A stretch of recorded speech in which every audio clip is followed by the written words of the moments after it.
할렐루야. 성도 여러분 환영합니다. 예수 그리스도 안에서 영광 가운데 우리의 모든 쓸 것을 채우시는 하나님께 감사드리며 우리를 불쌍히 여기시고 항상 도우시는 예수님의 이름으로 축복합니다. 아멘. 먼저 기도하시겠습니다. 아버지 하나님 감사합니다. 독생자 예수님을 통해 이 온 세상에 빛이 비추어지고 만물이 소생함을 얻고 죽음과 어둠이 물러가고 힘찬 내일로 인도하시며 소망을 주시는 또 끊임없이 생명의 말씀으로 우리를 채우시는 신실하시고 우리의 참 벗이 되시는 예수 그리스도의 이름으로 간구합니다. 아멘. 오늘의 설교는 심은 대로 거두다. 하나님의 말씀에는 각자의 상황에 따라 달디단 꿀맛과 쓰디쓴 맛의 말씀이 전해집니다.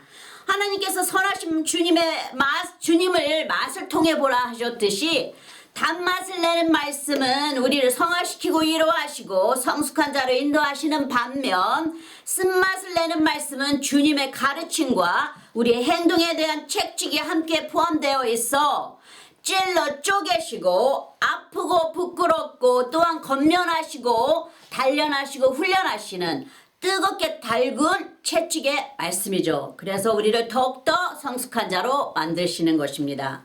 그래서 말씀의 맛을 보라 하신 거죠. 그러나 양쪽 말씀 다 우리에게 이익이 되게 하시는 영의 양식입니다. 할렐루야.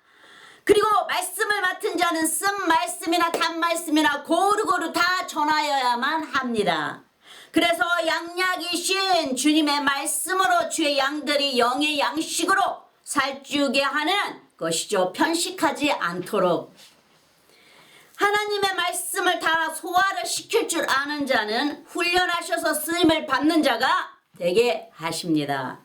그리하여 모든 것이 우리에게 유익되게 하시기 위해서입니다. 할렐루야. 우리도 자식을 사랑함으로 매를 듭니다. 똑같이 하나님도 채찍의 말씀으로 우리에게 사랑의 매를 드십니다. 할렐루야. 히브리서 12장 5절에 또 아들들에게 권하는 것 같이 너에게 건면하신 말씀을 잊었도다. 일러스되 내 아들아 주의 징계하심을 경히 여기지 말며 그에게 꾸지람을 받을 때 낙심하지 말라. 6절에 주께서 그 사랑하시는 자를 징계하시고 그의 받으시는 이들마다 책찍질 하심이니라 하셨으니 아버지께 사랑하시는 자마다 책찍질 하신다 하셨어요. 7절에 너희가 참으면 징계를 받기 위함이라. 하나님이 아들과 같이 너희를 대우하시나니 어찌 아비가 징계하지 않는 아들이 있으리요. 우리도 사랑하는 자식들을 책찍질하지 않습니까? 옳게 살으라고, 제 옳은 길을 걸으라고 우리도 자식들 책찍질하듯이 아버지 하나님도 우리에게 그렇게 하시는 것입니다. 자식을 주신 것은 아버지 하나님의 마음을 알으라고 주신 것이 아닙니까? 할렐루야. 히브리서 12장 8절에 징계는 다 받는 것이거늘 너희에게 없으면 사생자요 참 아들이 아니니라. 주님의 자식들은 다 주님께서 손대신다고 하셨어요. 매를 드신다 하셨어요. 만약에 우리가 잘못된 길을 걷게 되면. 9절에 또 우리 육체의 아버지가 우리를 징계하여도 공경하였거늘 하물며 모든 영의 아버지께 더욱 복종하여 살려 하지 않겠느냐. 아버지께서 훈련하실 때 우리가 이거는 진정으로 전부 아버지께서 가르치시는 거구나, 여기에 순종해야 되겠다 하는 마음을 가지도록 주님께서 책찍질하시고 옳은 길로 인도하시는 거예요. 우리의 양심이 이중 성격이 아닌, 즉 화인 맞은 양심이 아니고 말씀의 가르침에 따라 훈련되어서 성령님의 말씀과 가르침에 반응하고 순종하는 길로 인도하시는 주님의 선한 목자의 말씀이십니다. 할렐루야. 그래서 성령의 음성을 마귀의 음성과 구별할 수 있는 훈련인 것입니다. 왜냐하면 하나님의 자녀들이니까 이거는 기본적으로 아셔야 되는 것입니다. 주님께서 내 양은 내 음성을 듣고 나를 따르느니라 하시잖아요. 어부도 생선을 그물에 잡은 후에 좋은 것과 나쁜 것을 걸러내듯이 천국도 갈라낸다 하시죠. 마태복음 13장 47절에 또 천국은 마치 바다에 치고 각종 물고기를 모는 그물과 같으니 48절에 그물에 가득함에 물가로 끌어내고 앉아서 좋은 것은 그릇에 담고 못된 것은 내어 버리느니라 하셨죠? 분명히 천국에서도 주님께서 다 걷어 들이셨어도 그 중에서 옳고 그른 것과를 걸러낸다고 하셨어요. 그러듯이 아버지 하나님도 우리의 잘못된 길을 걸게 되면 매를 드시고 옳은 길로 인도하시는 것입니다. 우리가 자식에게 사랑하는 자식에게 매를 듣듯이 자식이 잘못된 길로 걸어갈 때 그렇죠? 어떤 부모가 자식이 잘못된 길로 걸어가는데 가만히 있는 부모가 어디 있겠습니까? 천부 아버지의 마음도 똑같습니다. 믿는 우리도 성령의 음성과 마귀의 음성을 구별하는 훈련이 주어집니다. 성령의 은사 중에 영을 구별하는 은사가 있죠. 모두에게 주시는 것입니다. 구하는 자에게. 고린도전서 12장 10절에 어떤 예게는 능력 행함을, 어떤 예게는 예언함을, 어떤 예게는 영들 분별함을 주님께서 성령께서 주시는 것이죠. 다른 예게는 각종 방언 말함을, 어떤 예게는 방언을 통역함을 주시다니. 이거 다 성령의 능력입니다. 이 성령의 은사인데 이 간구하는 자들에게 채워주신다고 말씀하셨어요. 그래서 구하라, 찾으라, 두드리라 그러고 주님께서 말씀하지 않으셨어요. 이렇게 하는 자에게 주신다는 것입니다. 그러나 이 영들 분별함을 받는 영은 이 은사는 꼭 모든 자들이 다 받아야만 됩니다. 그래야 주님께서 하시는 말씀인지 마귀가 하는 말인지를 우리가 구별하게 됩니다. 할렐루야. 예수님도 성령에 이끌려 마귀의 시험을 받고 마귀를 말씀으로 대적하여 쫓아내듯이 우리에게도 이런 훈련을 하십니다. 할렐루야. 이건 우리를 주님의 군사로 만드시기 위해서 이런 훈련이 있는 것입니다. 구원받은 자들에게 다 똑같이 주어지는 훈련입니다. 달지단 말씀만 받는 자는 부분적으로 자기가 선택한 구절 말씀 안에서 주님을 아는 자가 되고 쓴 말씀만 아는 자는 숭배하시는 주님만 알므로 계명에만 집착하게 되죠. 그리고 채찍질하시는 아버지만 알게 되는 것입니다. 긍휼하신 아버지의 사랑과 왜 채찍질하시는 아버지의 그 뜻은 알려고 하지 않고 그저 혼내시는 아버지만 알려고 하는 것이 되는 것입니다. 쓴 말씀만 체험한 자들은. 이것도 다 주님께서 성숙하게 하시기 위해서 쓴 말씀과 단 말씀을 주시는 거예요. 단 말씀은 우리가 제대로 옳은 짓을 했을 때 주님께서 주시는 말씀이고 쓴 말씀은 우리가 잘못된 길을 걸어갔을 때 쓴 말씀이 우리를 채찍질하시는 거예요. 옳은 길로 가라고. 근데 그것을 다 양쪽 다 소화를 시키는 훈련인 것입니다. 여기에. 율법은 죄를 짓지 않도록 주신 하나님 나라에 지켜야 할 계명이고 또 법입니다. 더 나아가 하나님의 계명을 지킴으로 인해 죄를 짓지 않으므로 하나님의 임재 안에 있게 되는 나 자신을 위하여 지키는 법입니다. 게다가 이 율법은 주신 그 계명 하나하나를 지켜 행함으로 인해 성립이 됩니다. 그리고 이 율법은 계명을 지키는 게 먼저 순서가 되는 거겠죠. 하나님을 찾기보다는. 예를 들자면 율법에 가르치시기를 내 부모를 공경하라 하셨듯이 이 법도를 따르기 위해 부모를 섬기고 봉양하는 행위를 보여야만 합니다. 그러나 율법을 따르는 자들은 하나님께 먼저 드려야 12조로 먼저 드렸으니까 그리고 11조를 먼저 주님께 드리고 났더니 돈이 없습니다. 그래서 부모를 봉양할 수가 없습니다. 이러는 자들은 주님께 합당하지 않다는 것이에요. 왜? 주님께도 드리고 부모도 공경하라 하셨어요. 단지 그 마음의 중심이 옳게 하라는 것입니다. 진정으로 하나님을 사랑함으로 인해 감사하는 마음으로 자원하는 심령으로 부모를 공경하는 것과 행위로 공경하는 것은 차이가 있겠죠. 기쁨으로 부모님을 섬기고 아니면 할 수 없어서 섬기는 것에 차이점이 될 수가 있습니다. 왜냐하면 하나님께서 마음의 중심을 보시잖아요. 마태복음서에 예수님께 나와서 이렇게 말하는 자도 있죠. 마태복음 19장 16절에 어떤 사람이 주께 와서 가로되 선생님이여 내가 무슨 선한 일을 하여야 영생을 얻으리까.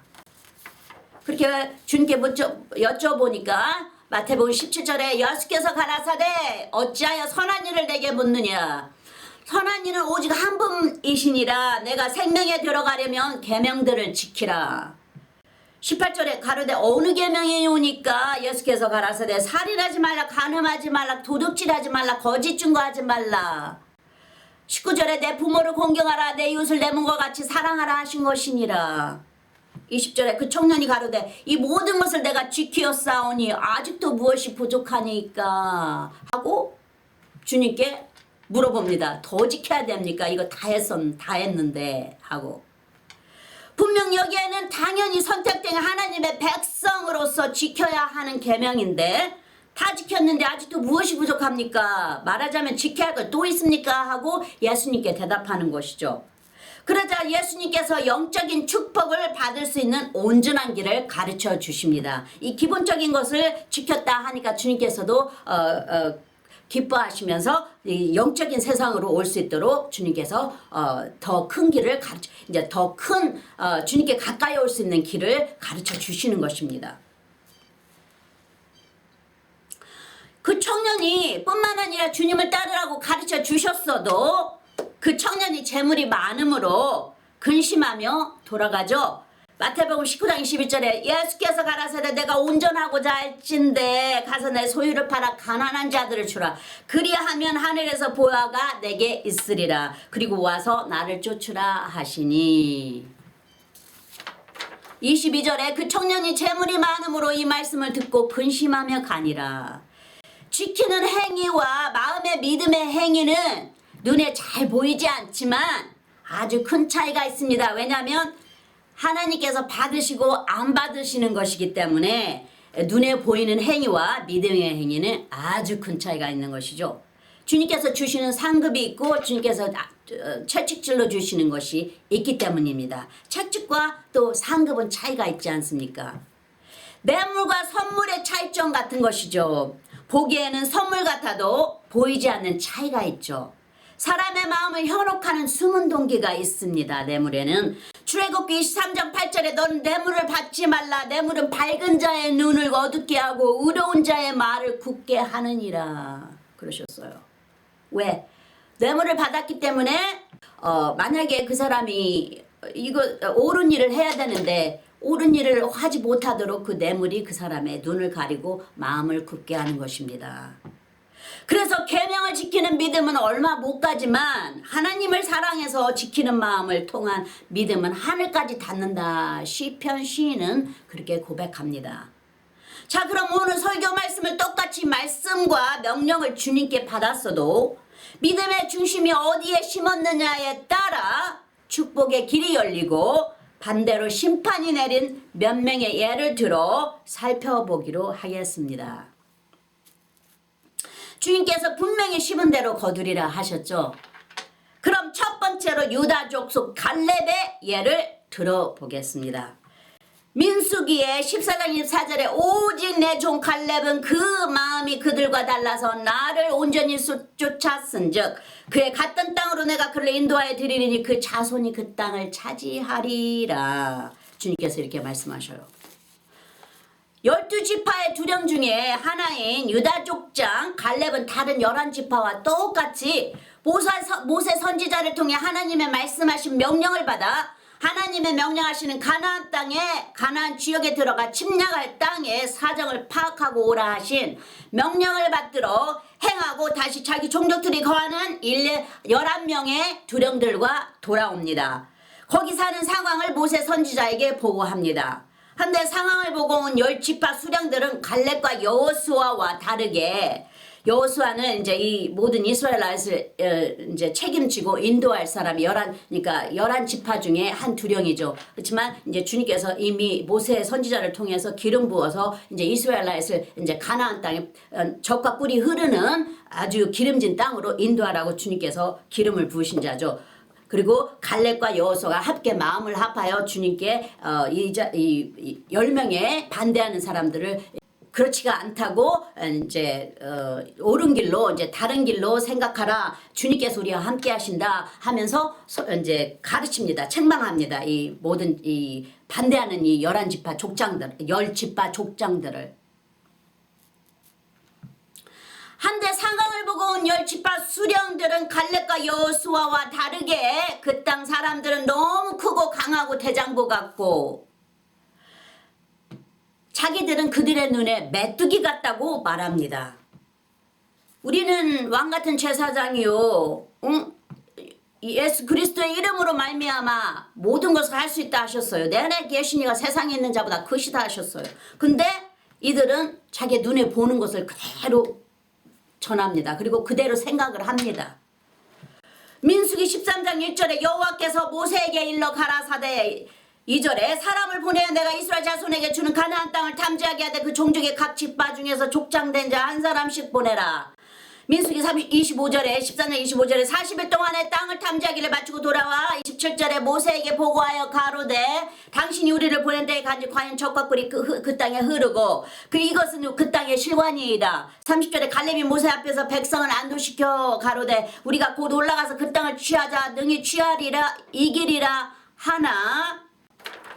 31절에 그와 함께 올라갔던 사람들은 가로되 우리는 능히 올라가서 그 백성을 치지 못하리라. 그들은 우리보다 강하니라 하고 33절에 거기서 또 네피림 후손 아낙 자손 대장부들을 보았나니 우리는 스스로 보기에도 메뚜기 같으니 그들의 보기에도 그와 같았을 것이니라 하고 그들에게 말을 돌아와서 자기들의 족파들에게 백성들에게 말을 해줍니다. 그러니 백성들이 기가 죽죠. 왜냐하면은 거기에 분명히 적과 꿀이 흐르는 참으로 기름이 흐르는 땅이라고 분명히 주님께서 말씀하셨는데 아니 이게 무슨 일인가?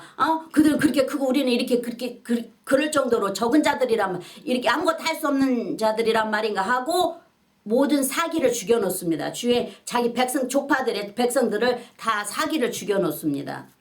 갈렙은 자기들보다 거인처럼 크고 힘도 센 가나안 땅의 사람들을 보았지만 똑같은 눈으로 보았어요. 지금까지 자기들을 인도한 하나님을 의지하였고 다른 지파 12명들은 자기들의 눈으로 본 상황을 하나님보다 더 믿었습니다. 그 결과로 민수기 14장 23절에 내가 그 조상들에게 맹세한 땅을 결단코 보지 못할 것이요 또 나를 멸시하는 사람은 하나라도 그것을 보지 못하리라 하고 하나님 야훼 하나님께서 심판을 명령하십니다. 하신 말씀대로 그들은 눈으로 본 자기의 믿음을 심은 대로 적과 꿀이 흐르는 땅을 건너보지도 못하고 하나님을 만홀히 여겨 하나님께 불복종함으로 하나님의 재앙으로 다 죽습니다. 하지만 갈렙은 그 믿음을 하나님께 심어 하나님의 칭찬을 받은 모세 선지자도 들어가지 못한 가나안 땅에 들어간 유일한 사람 중에 한 사람입니다. 민수기 14장 36절에 모세의 보냄을 받고 땅을 탐지하고 돌아와서 그 땅을 악평하여 온 회중으로 모세를 원망케 한 사람. 37절에 곧 그 땅에 대해 악평한 자들은 여호와 앞에서 재앙으로 죽었고 38절에 그 땅을 탐지하러 갔던 사람들 중에 오직 눈의 아들 여호수아와 여분의 아들 갈렙은 생존하니라. 그러죠? 결국 갈렙은 약속의 땅에 들어가 많은 땅을 차지하고 그 자손들이 모두 그 땅을 이어서 다스립니다. 뿐만 아니라 차지한 땅이 너무 많아 자기 형제 동족 시므온에게 땅을 나눠 분배해 줍니다. 주님을 향한 믿음을 주님께 심었고 눈에 보이는 대로 심은 자들은 그대로 주님께서 행하셨습니다. 믿음대로 심은 대로 거두리라고 하신 말씀대로 주님께서 그렇게 하셨어요. 그리고 이집트에서 인도하여 내신 주님을 그렇게 큰 기적과 표적을 보이면서 인도하셨던 주님을 그들은 그때도 주님을 인정하지 않았어요. 그래서 결국은 주님의 축복을 받지 못하고 적과 꿀이 흐르는 그 기름진 땅도 밟아보지 못합니다. 그래서 결국 다 심판을 받아 죽게 되고 이제 그 다음에 태어난 자녀들이 그 땅을 이제 가서 차지하게 되는 것입니다. 그 다음은 예수님의 12제자 중 가룟 유다와 11제자입니다. 목자이신 예수님의 12제자 역시 주님과 3년을 함께하면서 주님과 함께 가까이 생활하며 지냅니다. 같이 식사도 하고 같이 잠도 자고 같이 전도도 나가고 같이 주님과 함께 모든 것을 생활합니다. 다른 11명의 제자는 주님의 뜻에 맞추어 비록 실수가 있을지라도 제자의 길을 갑니다. 한데 가룟 유다는 어떻게 해서라도 주님을 종교자들에게 팔아 넘겨서 돈을 벌려 합니다. 화인 맞은 양심이라 말씀이 아무리 훈계하고 권면해도 가룟 유다의 마음을 움직이지 못합니다. 빛이 뚫고 들어갈 수 있는 자리가 없어 다 욕심으로 채워져 버린 것이죠. 예수님께서 3년 동안 가르치신 말씀이 가룟 유다에게는 하나도 이익이 되지 못했어요. 야고보서 1장 14절에 오직 각 사람이 시험을 받는 것은 자기 욕심에 끌려 미혹됨이니, 그러시죠? 욕심으로 꽉 차 있었던 것입니다. 15절에 욕심이 잉태한즉 죄를 낳고 죄가 장성한즉 사망을 낳느니라, 그러셨어요. 그러니까 우리가 욕심이 생길 때는 예수의 이름으로 물리쳐야 됩니다. 성령의 말씀으로 물리쳐야만 됩니다. 하지만 그 욕심을 자꾸 가슴에 품고 품다 보면 이게 커져서 이제 죄가 되고 큰 죄가 되고, 이제 그것이 주님과 함께 동행하는 길에서 멀어지게 되는 것이죠. 그래서 사망을 낳느니라. 이 주님과 멀어지는 것은 우리가 영적으로 죽는 것과 마찬가지입니다. 마태복음 10장 2절에 12사도의 이름은 이러하니 베드로라 하는 시몬을 비롯하여 그의 형제 안드레라, 세베대의 아들 야고보와 그의 형제 요한, 3절에 빌립과 바돌로메와 도마와 세리 마테오와 알페오의 아들 야고보와 다데오와, 4절에 가나안인 시몬과 및 가롯 유다 곧 예수를 판 자라. 더하자면 마태복음 26장 14절에 그때 12 중에 하나인 가룟 유다라 하는 자가 대제사장들에게 가서 말하되, 26장 15절에 내가 예수를 너에게 넘겨주리니 얼마나 주려느냐 하니 그들이 은 30을 달아 주거늘. 16절에 저가 그때부터 예수를 넘겨줄 기회를 찾더라. 이 욕심이 이제 잉태하여서 이제 죄를 낳고 죄가 장성한 즉 이제 사망을 낳습니다. 사망을 낳느니라, 그러셨어요. 이 욕심은 처음에 올 때부터 옳은 것이 아니면 물리쳐야 되는 것이죠. 우리는 생명의 말씀이 있는 자들이니까요.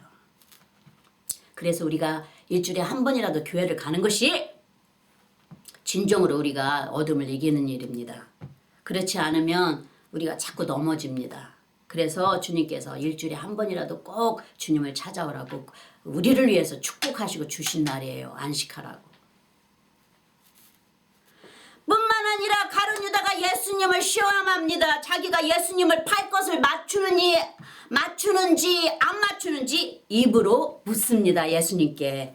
광야에서 마귀가 예수님을 시험한 것처럼 이 가룟 유다, 마태복음 26장 20절에 저물 때에 예수께서 12제자가 함께 앉으셨더니 23절에 대답하여 가라사대 나와 함께 그릇에 손을 넣는 자가 그가 나를 팔리라 그러셨어요. 25절에 예수를 파는 유다가 대답하여 가로되 라삐여 내니까 대답하시에 내가 말하였도다 하시니라. 얼마나 뻔뻔합니까? 예수님을 3년 동안 예수님이 먹여주시는 음식을 먹고 예수님과 함께 잠도 자고 함께 생활을 하였으면서도 예수님을 팔려고 한 자가 또 예수님을 시험합니다. 저자가 내가 팔려고 하는 거 맞출 수 있을까 하고 시험하는 것입니다. 얼마나 악한 마음입니까 이게. 우리 인간이 참 이렇게 악합니다. 한데 성령님께서 우리 안에 계셔서 우리를 이렇게 말씀으로 옳은 길과 잘못된 길을 자꾸 이렇게 코렉션, 그러니까 자꾸 우리에게 옳은 길로 가라고 인도하시는 것입니다. 아멘. 이 화인 맞은 양심은 불로 지져져서 감각을 잃게 된 양심을 뜻합니다. 우리가 불로 지져진 우리가 피부는 우리가 느낌을 잘 못 받죠. 왜냐하면 이미 다 달궈져서 그 주위에 있는 우리의 그 감각이 잃게 됐기 때문이죠. 3년간 함께한 주님의 생명의 말씀과 자비와 사랑과 은혜까지도 움직이지 못하도록 닫혀진 눈이 먼 단단한 철과 같은 심령입니다. 하지만 이런 자가 될 수 있는 우리를 변화시키는 이 새로운 성령 시대에 사는 우리는 성령님께 감사를 드리는 자가 되어야 하겠죠. 그리고 우리를 권면하시고 깨우치시는 성령님의 음성을 가까이 감지하는 성령님께 잘 훈련된 저와 성도님들이 되시기를 바랍니다. 아멘. 할렐루야. 마지막으로 예수님의 십자가상의 왼쪽 오른쪽에 매달린 죄인들의 상황을 살펴보겠습니다. 누가복음 23장 32절에 또 다른 두 행악자도 사형을 받게 되어 예수와 함께 끌려가니라. 33절에 해골이라 하는 그곳에 이르러, 해골이라 하는 곳에 이르러 거기서 예수를 십자가에 못 박고 두 행악자도 그렇게 하니 하나는 우편에 하나는 좌편에 있더라. 39절에 달린 행악자 중 하나는 비방하여 가로되 내가 그리스도가 아니냐 너와 우리를 구원하라 하되. 분명히 여기에 가룟유다처럼 여기도 이자도 주님께 비방합니다. 너가 그렇게 소문이 났는데 우리 그렇게 한번 해봐라 하고. 40절에 하나는 그 사람을 꾸짖어 가로되 내가 동일한 정죄를 받고서도 하나님을 두려워 아니하느냐 하고 꾸짖습니다. 그 사람을. 42절에 가로되 예수의 당신의 나라에 임하실 때 나를 생각하소서 하니. 43절에 예수께서 이르시되 내가 진실로 내게 이르노니 오늘 내가 나와 함께 낙원에 있으리라 하시니라. 그러시죠? 낙원은 천국입니다. 여기에서도 이 두 죄인은 예수님의 소문을 똑같이 들었습니다. 또한 죽음을 앞두고 십자가에 못 박히신 예수님을 양쪽에서 가까이 대면하여 대화를 합니다. 하나는 마지막 순간에 죄를 회개하며 죽은 후에 자기의 영생을 예수님께 믿음으로 심어 예수님과 낙원에 함께하는 구원의 영광을 받습니다. 심은 대로 거둔 자죠, 이자는. 반면에 하나는 예수님을 보고 너가 하나님 아들이면 우리를 구원해봐라 하고 비꼬면서 악에 바친 말로 비방하며 아무 힘도 없어 보이고 능력도 없어 보이는 눈에 보이는 예수님을 그대로 보고 영의 나라는 완전히 무시하고 자기의 죽음을 예수님을 향한 믿음이 아닌 눈의 육으로 심습니다. 저 십자가에 못 박혀 힘없이 보이는 저자 금방 죽을 저자가 무슨 능력이 있어 나를 구원할까 하는 그 잘못된 생각을 그대로 보는 대로 자기에게 심은 자입니다. 믿음은 눈에 보이지 않는 것이기 때문에 보이지 않는 것을 믿는 자는 복이 있도다 주님께서 그러셨어요. 그래서 그게 영적인 우리의 구원받은 자들이 해야 할 일입니다. 주님 보이지 않는 주님을 우리가 믿으면서 나아가는 게 우리가 진정으로 축복받는 것이죠. 할렐루야. 십자가에서 옷 박혀 죽는 순간인데도 옆에 구원자이신 예수님을 보면서도 시인하지 않으므로 구원을 얻지 못하고 심판을 받아 지옥으로 갑니다. 결국은 주님께서도 구원을 주셨지만 받지를 않습니다. 이 두 죄인이 똑같이 예수님을 대면하고 죄인을 구원하러 오신 하나님의 아들이신 것을 들어서 잘 압니다. 그리고 마지막에 지옥과 천국을 선택합니다. 육으로 심은 자는 영원한 죽음으로, 예수님께 심은 자는 영생으로. 자, 끝으로 마무리합니다. 성경에는 하나님께서 우리가 아닌 마귀를 위해 불이 꺼지지 않는 지옥을 준비하셨다고 하셨어요. 마태복음 25장 41절에 또 왼편에 있는 자들이 이르시되 저주를 받은 자들아 나를 떠나 마귀와 그 사자들을 위하여 예비된 영영한 불에 들어가라. 여기 말씀하시죠. 마귀와 그 사자들을 위하여 예비된 지옥불이라는 것이었어요. 하지만 하나님의 말씀을 믿지 않는 자는 마귀와 함께 심판을 받습니다. 그것이 주님께서 전적으로 주신 명령이신 것입니다. 창조주께서 직접 우리를 빚으시고 지으시고 나를 믿으면 너에게 영원한 천국이 있으리라 하셨어요. 근데 주님을 믿지 않는 자에게는 지옥으로 보낸다 하셨어요. 왜냐하면 믿음의 세상이기 때문에 주님의 말로만이, 우리는 성령의 법으로만이 이루어집니다. 할렐루야. 요한계시록 20장 10절에 또 저희를 미혹하는 마귀가 불과 유황봇에 던지우니 거기는 그 짐승과 거짓 선지자들도 있어 세세도록 밤낮 괴로움을 받으리라. 그러시죠. 12절에 또 내가 보니 죽은 자들이 물은 대소하고 그 보좌 앞에 섰는데 책들이 펴있고 또 다른 책이 펴있으니 곡 생명책이라. 죽은 자들이 자기 행위를 따라 책들에 기록된 죄를 심판을 받으니 요한계시록 2장 13절에 바다가 그 가운데 죽은 자들을 내어주고 또 사망과 음부도 그 가운데 죽은 자들을 내어주며 각 사람이 자기 행위대로 심판을 받고, 14절에 사망과 음부도 불못에 던지우니 이것은 둘째 사망 곧 불못이라. 15절에 누구든지 생명책에 기록되지 못한 자는 불못에 던지우더라 하신 것처럼 둘째 사망은 심판이죠. 여기서 죽는 거, 우리가 죽는 것은 육으로 죽는 것이 첫째 사망이고, 두 번째 심판에 이제 주님의 심판을 받는 것이 두 번째 사망의 심판입니다. 그리고 생명책에 기록되지 못한 자는 불못에 던지라 분명히 말씀하셨어요. 만세전에 이미 다 준비하신 것입니다. 똑같이 10명의 문둥병자가 예수님께 치료를 받아 깨끗하게 고침을 받았는데, 고침을 받은 9명의 문둥병자는 돌아오지 않고 한 명의 문둥병자만 예수님께 돌아와 감사를 드립니다. 하지만 예수님께서 나머지 9명을 찾으시죠. 돌아온 병자에게 예수님께서 나머지 9명은 어디 있느냐 하고 물으시잖아요. 너와 똑같이 고침을 받은 9명의 문둥병자들은 어디 있느냐 하고 물으셨어요. 주님께서 한 병자가 돌아와서 주님께 감사를 드리니까. 천국과 지옥은 주님께서 이미 만세전에 준비하신 것이지만, 당신의 믿음 어디에 심느냐는 당신 자신만이 할 수 있는 선택입니다. 아멘. 할렐루야. 기도하시겠습니다. 아버지 하나님 감사합니다. 오늘 주신 진리의 말씀 안에서 참 진리를 깨우치고 우리의 심령에 그 변함없는 언약의 말씀을 깊이 새겨주심을 감사하나이다.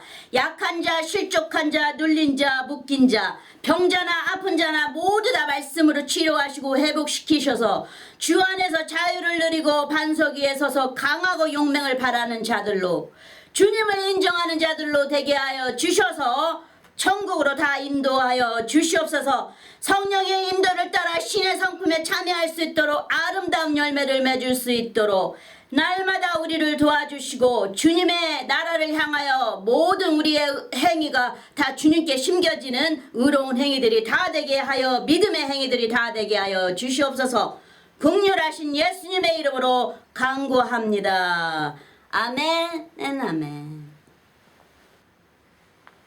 사도신경으로 고백하시겠습니다. 전능하사 천지를 만드신 하나님 아버지를 내가 믿사오며 그 외아들의 주 예수 그리스도를 믿사오니 이는 성령으로 잉태하사 동정녀 마리아에게 나시고 본디오 빌라도에게 고난을 받으사 십자가에 못 박혀 죽으시고 장사한 지 사흘 만에 죽은 자 가운데서 잘 살아나시며 하늘에 오르사 전능하신 하나님 우편에 앉아 계시다가 저리로서 산자와 죽은 자를 심판하러 오시리라. 성령을 믿사오며 거룩한 공예와 성도가 서로 교통하는 것과 죄를 사하여 주시는 것과 몸이 다시 사는 것과 영원히 사는 것을 믿사옵나이다. 아멘, 아멘. 자, 그럼 구원에 이르는 신앙 고백에 초대합니다. 마음을 여시고 믿음으로 주 예수 그리스도를 개인적인 구세주로 받아들이신다고 입으로 시인하십시오. 주 예수님, 나는 죄인임을 주님 앞에 고백합니다. 나의 모든 죄를 용서해 주십시오. 내 죄를 위하여 십자가에서 못 박히사 피를 흘리시고 돌아가신 후 3일 만에 살아나신 부활의 주님을 믿습니다. 나에게 영원한 영생을 주신 하나님의 아들이신 나의 구세주여, 내 마음에 들어와 영원히 주님과 함께 살게 하옵소서. 주님의 성령을 통해 나를 성화시켜 주시고 아버지 하나님께 인도하여 주심을 감사드립니다. 나는 삼일체 하나님이신 아들 예수님과 아버지 하나님과 그리고 영원하신 성령님을 믿습니다. 지금 이 말을 고백하셨다면 성도님은 영원하신 하나님 예수 그리스도의 새로운 피조물입니다. 예전 것은 지나가고 예수님이 거하시고 함께 하시는 새 사람이 되었습니다. 할렐루야, 환영합니다. 이제부터는 예수 그리스도를 통해 성도님은 하나님의 아들과 딸입니다. 축복합니다. 어린 양의 생명책에 기록되심을 기뻐하세요. 아론의 축복으로 축복하겠습니다. 여호와는 내게 복을 주시고 너를 지키시기를 원하며, 여호와는 그 얼굴로 내게 비추사 은혜 베푸시기를 원하며, 여호와는 그 얼굴을 내게로 향하여 드사 평강 주시기를 원하노라. 마지막으로 축도하겠습니다.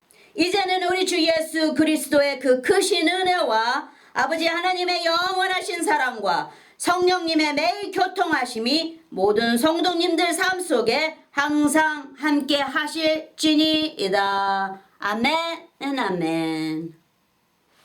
감사합니다 예수님, 감사합니다 아버지 하나님, 감사합니다 성령님, 감사합니다 주님, 사랑합니다. 할렐루야.